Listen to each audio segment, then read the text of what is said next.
ዛሬም እንግዲህ ከናንተ ጋር ቆንጆ አዝናኝ የጨዋታ ጊዜ ልናሳልፍ የቅዳሜ የጨዋታ ጊዜያችን ተጀምሯል። ጥያቄ ወደ ስክሪን አንድ የመጀመሪያው ጥያቄ የሰው ልጅ ጠፈር ላይ ሆኖ ቢያለቅስ እንባው ምን ይሆናል? ምን ይሆናል? ወዴት ይሄዳል መስሎኝ ወደ ፈጣሪ ልል ነበር።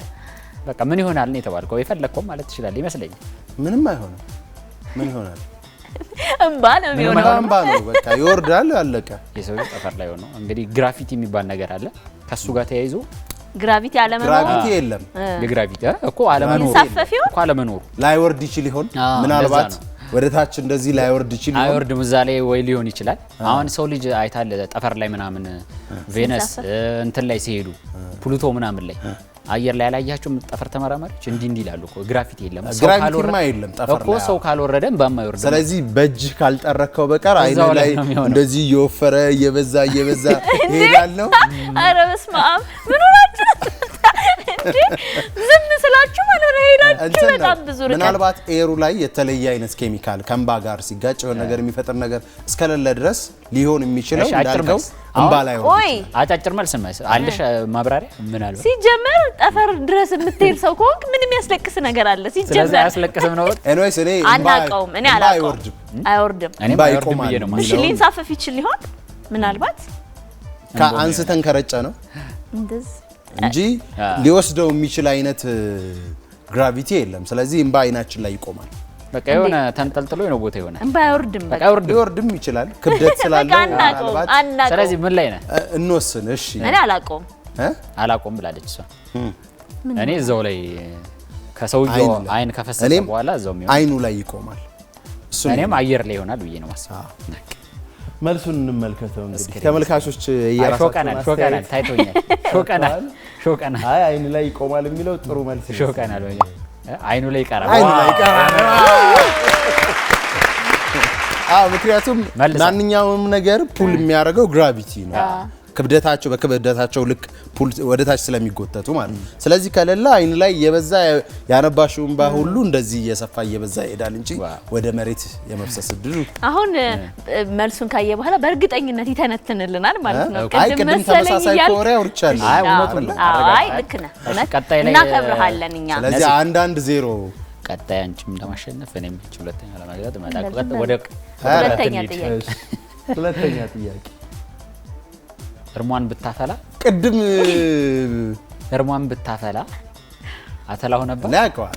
ኧረ ተው እርሟን ብታፈላ እንዴ የምራችሁን ነው? የምር እኔ ቅድም በወሬያችን መሀል ተርቸዋለሁ። የሚገርማችሁ ኧረ ተው አልሰማንህም ማለት ነው። እንግዲህ እርሟን ብታፈላ ገነፈለበት ሽሮ አረረባት ጊዜ እኔ እርሟችሁና መልሰዋለሁ። እኔ እርሟን ብታፈላ ገነፈለባት ሽሮ አረረባት። ሽሮ ይፈላል እንዴ? ለምን አይፈላም? እኔ ከቡና ጋር ነው ማያይዘው። ስለዚህ እርሟን ብታፈላ እሺ መልስ አተላ ሆነባት። እሺ በቃ እኔ መልስ የለኝም። መልስ የለሽም? ለአሁን ለሁለተኛውም ጥያቄ አንተ እርሟን ብታፈላ ቅራሪ ደግሞ አይሆንም ለእንትን። ስለዚህ እርሟን ብታፈላ አተላ ሆነባት። ተመልካቾቻችን አብዛኛዎቻችሁ መልሱን ታውቁታላችሁ ብዬ አስባለሁ። በጣም የተለመደ አባባል ነው። እርሟን ብታፈላ ጀበና ሙሉ አተላ ደርሻለሁ። ጀበና ሙሉ ነው እንጂ አተላ ብያለሁ። ጀበና ሙሉ አተላ ዛሬ ተመልሰናል። እኔ ግን ግማሽ መልሻለሁ። አተላ ብያለሁ። ቢያንስ መሞከር ነበረብኝ። ብታፈላ ሆነባት አተላ ነው ያልኩት። የእውነት ነው ግን የምነግራችሁ ብዙ ጊዜ ስለሚተረት ይጠፋቸዋል ብዬ አላሰብም። ኧረ እኔ ጭራሽ ሰምቻለሁ። ቅድም ጨዋታ እየተጫወትን አልነበር? በመሀል ስናወራ በመሀል አንቺ ጋር አልነበረም። ኧረ አላልከኝም። እርሟን ብታፈላ ብዬ ተርቼ አላልከኝም ብላለች። ኧረ በፍጹም እሺ ባዶ እየመራ ነው። እሺ እንዳልኩት ነው አብዛኛዎቹ መልሰውታል ብዬ አስባለሁ። እንግዲህ ወደ ቀጣዩ ጥያቄያችን እንለፍ። ጥያቄ 3 እየተመራችሁ ነው። ባዶ እየዘራችሁ በዜሮ ዘረረን። በቀጣዩ እስኪ በሀገራችን ብሎም በአፍሪካ የመጀመሪያው ልብ ወለድ ማን ይባላል? ይሄን ማንም ያውቃል። ደመደምክስ እስቲ በለው። የመጀመሪያው በሀገራችን ብሎም በአፍሪካ የመጀመሪያው እንደ ልብ ወለድ ከሆነ አጭር ልብ ወለድ፣ ረጅም ልብ ወለድ ብዙ ሂስትሪ ያለው ልብ ወለድ በሀገራችን ብሎም በአፍሪካ የመጀመሪያ ልብ ወለድ። በጣም ቀላል ጥያቄ ነው። ወይዘው ኢትዮጵያ ማስታወስ ከቻለ ብሎ ማለት ነው። ለማስታወስ እኮ እየጣርኩ ፍቅር እስከ መቃብር ብያለሁ። ፍቅር እስከ መቃብር አይደለም ብያለሁ። ፍቅር እስከ መቃብር የመጀመሪያው ልብ ወለድ አይደለም። በጣም ይገርም። እንዲህ አይነት ሞመንት ላይ ለምን እንደሚጠፉን አላውቅም። እግዚአብሔርን በደንብ የሚታወቅ ነው። ዛሬ በራሴ አፈርኩ። የመጀመሪያው ልብ ወለድ ቲያትር ስትማር የመጀመሪያ የር ትምህርቶች የእንትና ይመስለኛል። የመጀመሪያው ጋዜጣ እንትን የመጀመሪያው ጋዜጣ አእምሮ ነው በኢትዮጵያ ማቆል ልናገር በዚህ ጋዜጣ እሱ ጋዜጣ ነው። መጽሔት የመጀመሪያው ልብ ወለድ ግን መጽሔት ወይ ጋዜጣ አይደል? አእምሮ አራት ቃል ነው ይመስለኛል። የፊደሉ እንትን ራሱ ማስመሩ እርግጠኛ ነኝ አራት ቃል ነው አምስት አይደለም በአራት እንያዘው። ለማንኛውም ሁላችንም ልንመልሰው አልቻልንም። መልሱን እንመልከት። በጣም ግን አፍሬያለሁ በራሴ እንዲታወቅ። ኦኬ አያሳፍርም? ጦቢያ እንዴት የእውነት በጣም ታዋቂ ነው ማለት ከባድ ነው። እንዴ ዳይሬክተሩ ከጀርባ መልሶታል ተብሏል። ጦቢያ በአፈወርቅ ገብረ ኢየሱስ የተደረሰ ጦቢያ በአፈወርቅ ገብረ ኢየሱስ በጣም የሚገርም ነገር፣ በጣም ታዋቂ ነው። እኛም ተማሪ ፈርስት ይር ላይ ከተማርናቸው ትምህርቶች አንዱ እንደዚህ አይነት ትምህርቶች ናቸው። በነገር ላይ ሀብትሽ እርግጠኛ ነበር መጀመሪያ እንደውም አራት ፊደል ያለው ግን ሶስት ከዛ አይ ይሄንንም ሁሉም ሰው ያውቀዋል ብሎ ቢሳሳተው ነገር ማለት ነው። ቢሳሳተው አይደለም ቢያንስ ዝም ብትል ጥሩ ነው። በነገር ፍቅር እስከ መቃብር አለ ግን የኔ ፕሬሸር እንዴ በጣም እኮ ቀላል ነው ምናምን የሚለው ሐሳቡን አስቀየረውና ምን ላይ ስታክ አደረገ አራት ፊደል ነው እርግጠኛ ነኝ። ሶስት ሆነብኝ። ለሌላ ጊዜ ቢያንስ ሶስት ፊደል መሆኑን ያዘው። ጦቢያ እሺ ጥያቄውን እንመልከት። ብዙ በልቶ የጠገበን ሰው ቁንጣን ያዘው ካልን በጣም ለራበው ሰው ምን ጠኔ እንላለን። በትክክል ተመልሷል። ጠኔ ያዘው ነው የሚባለው። ቁንጣን ያዘው ጠኔ ነው። ወደ ስድብ ነው የቀየሩት። ጠኔ ወዲያውኑ ጠኔ። አዎ ሌላ ቃል በርካታ ቃላቶች ሊኖሩት ይችላሉ ግን በትክክል ልክ እንደ ቁንጣን ያዘው እንደምንለው ጠኔ ያዘው ነው የምንለው። በትክክል ምንም አልመለሽም። አፈርኩ። አረ የመጨረሻው ነው በነገራችን። ከባለፈው ጥያቄ ይደገምልሽ እንድትመልሽ ድመት ይሁንልሽ። የሚገርም ነው። አዎ እውነት ጠኔ ያዘው። ጠኔ ግን ይመስለኛል በጣም ሲርብህ ማለትም አሁን ራበኝ ትላለህ። ራብ የሆነ ትንሽ እንትን ይቀርባል ይመስለኛል። ቅርብ ጊዜ በልቻለሁ ለማለት። ጠኔ ከሆነ ግን በጣም በቃ ሆድ ተርቦ መጨረሻ ቁንጣን ሲይዝ ማለት ነው። በጣም ጠግበህ ነው አቅም በላይ ህመም ውስጥ ስትገባ አይታል ጠግበሃል ሲሰማ የሆነ ስሜት በመጥገብ ምክንያት ስሜት ሲሰማ ማለት ነው። ጠኔም እንደዛ ነው። በቃ መጨረሻው የረሃብ ደረጃ ላይ ስትደርስና በሱ ምክንያት ስሜቶች ሲሰሙ ማለት ነው። ጠኔ ግን ለኛ የሚጠፋ ቃል አይደለም። የፍጥነት ጉዳይ ቶሎ የማሰብ ጉዳይ ነው። ጥያቄ ቁጥር 5 ሌላኛው ጥያቄ እስቲ በእናታችሁ ተመልካቾቻችን በጉጉት እየጠበቁት ነው ጥያቄውን። ሶስቱ የካፍ መስራች አገሮች ማን ናቸው? እሺ እኔ ኢትዮጵያ። እሺ ከዛ ቆይ ግብጽ ትኖርበት ይሆን? እርግጠኛ ነሽ? ግብጽ። እሺ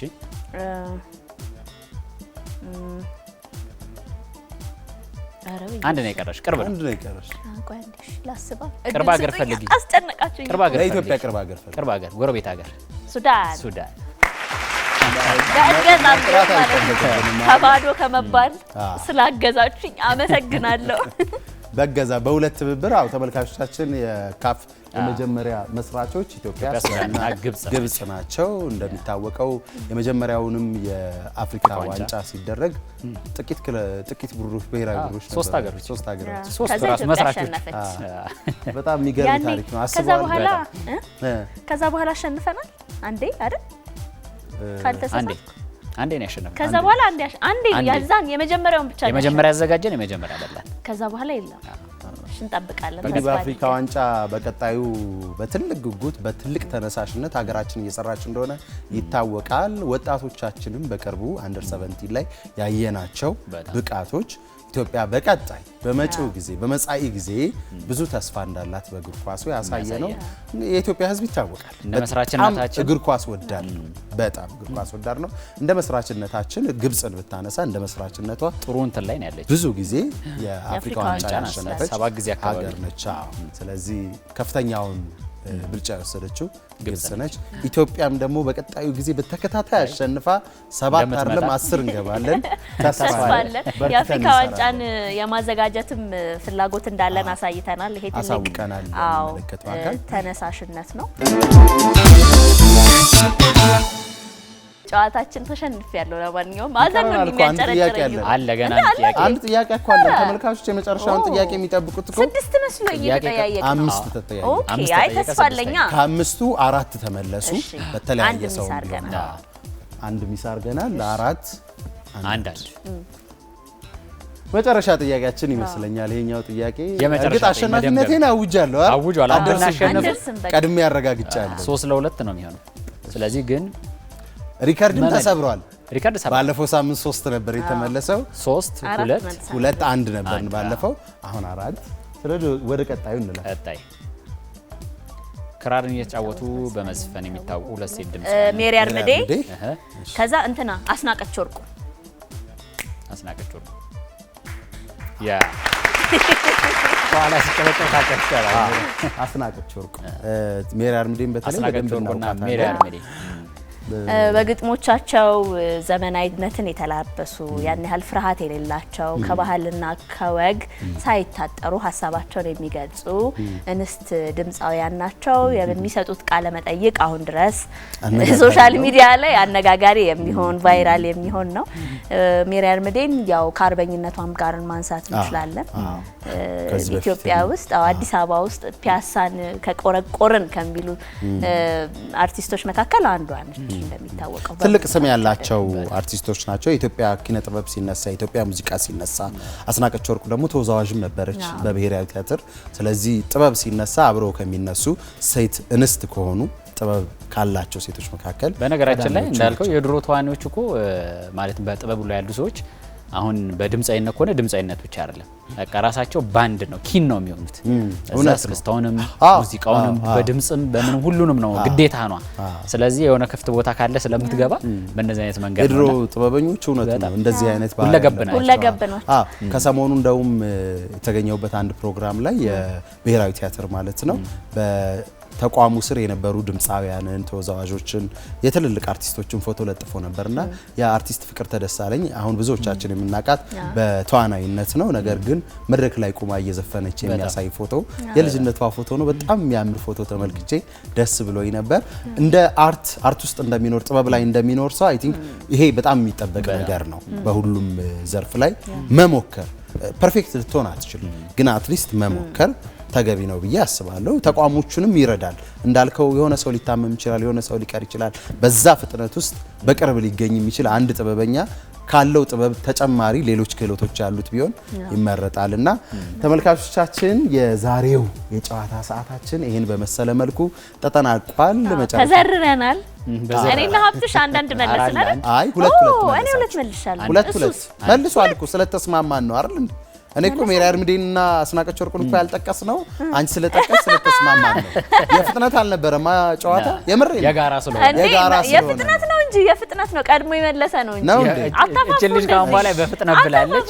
በፍጥነት እንዳትመልሱ እየለምናለሁ ከዛ መልሽ። ለማንኛውም ግን አዝናኝ የሆነ የጨዋታ ጊዜን ነበር ያሳለፍነው።